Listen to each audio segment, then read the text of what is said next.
राधे राधे प्रिय दोस्तों, शिव विवाह की कथा लेकर आया हूँ। प्रिय दर्शकों, यह कथा बहुत ही ज्ञानवर्धक और शिक्षाप्रद है और बहुत ही कथा ज्ञान भरी है। शिव विवाह की बहुत ही शुभ अवसर पर हम आपके लिए कथा लेकर आए हैं, महाशिवरात्रि के पावन पर्व पर। तो आइए कथा को शुरू करते हैं।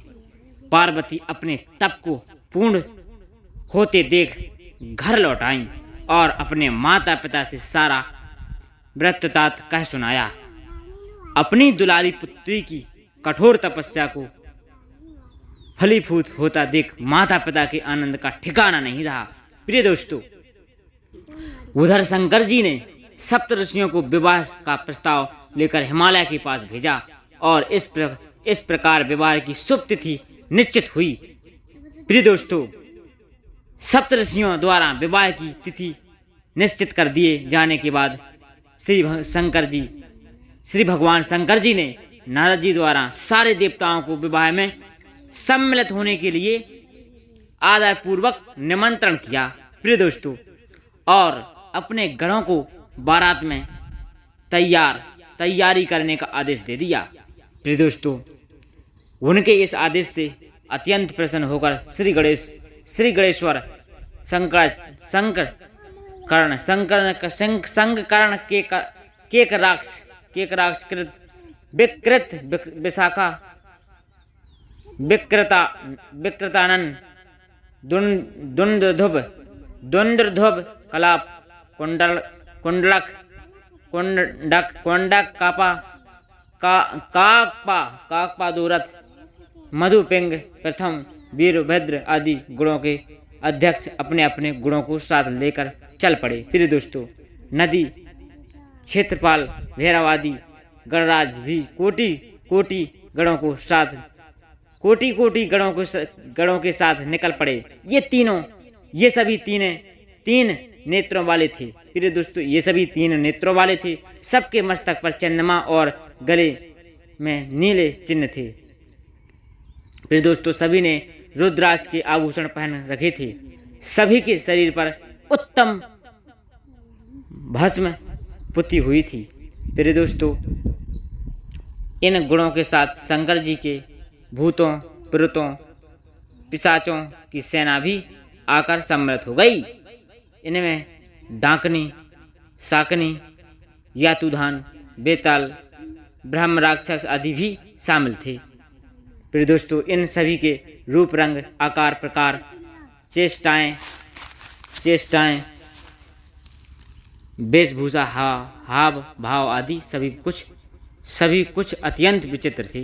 प्रिय दोस्तों, सभी के मुख ही नहीं था, किसी के मुख भी नहीं था और किसी के बहुत से मुख थे। कोई बिना हाथ पैर के ही था तो कोई बहुत से हाथ पैर वाला था।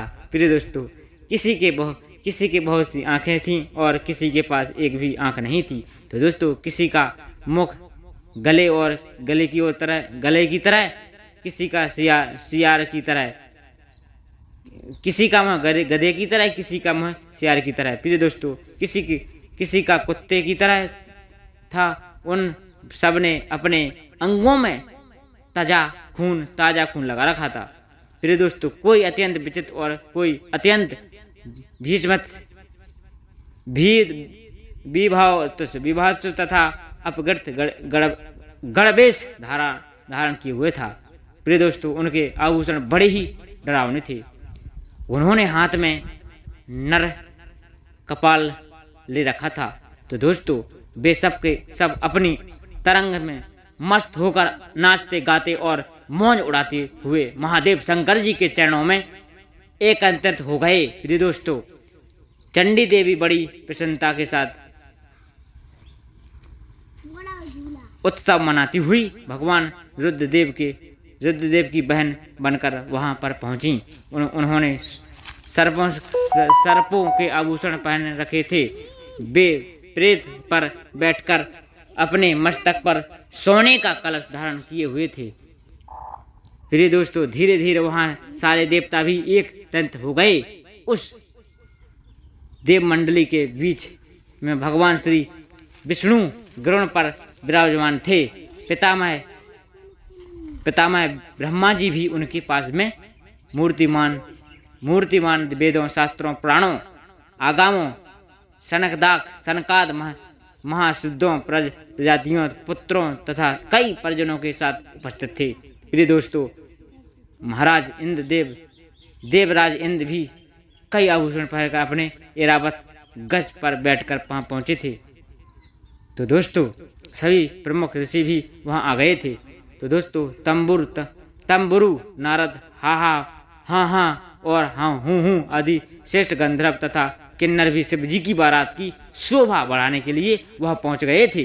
तो दोस्तों, उनके साथ ही सभी जगमाताएं,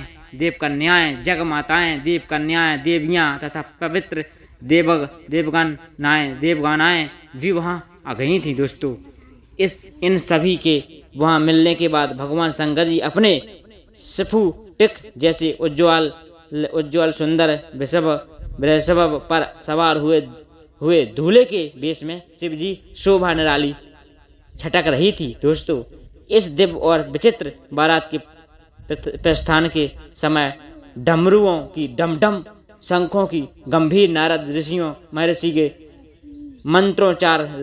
मंत्रोच्चार, यक्षों, किन्नरों, गंधर्वों से सरस या गायन और देवांगनाओं के मनमोहक नृत्य और मंगल गीतों की गूंज से तीनों लोग परिणय व्याप्त हो उठे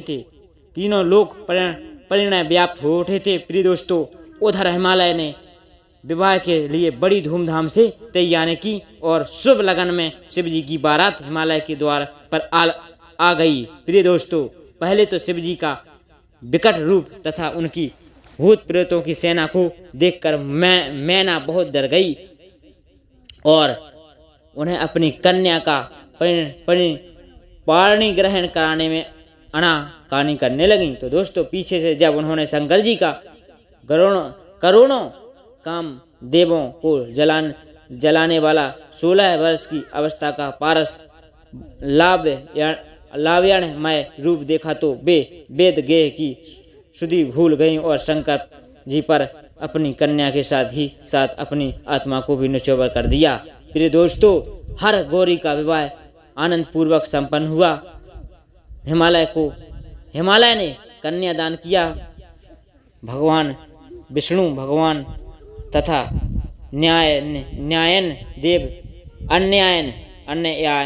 अन्यायन देव और देव रमणियों ने नाना प्रकार के उपहार भेंट किए। ब्रह्मा जी ने वेदोक्त रीतों से विवाह करवाया। सब लोग अमित उत्साह से भरे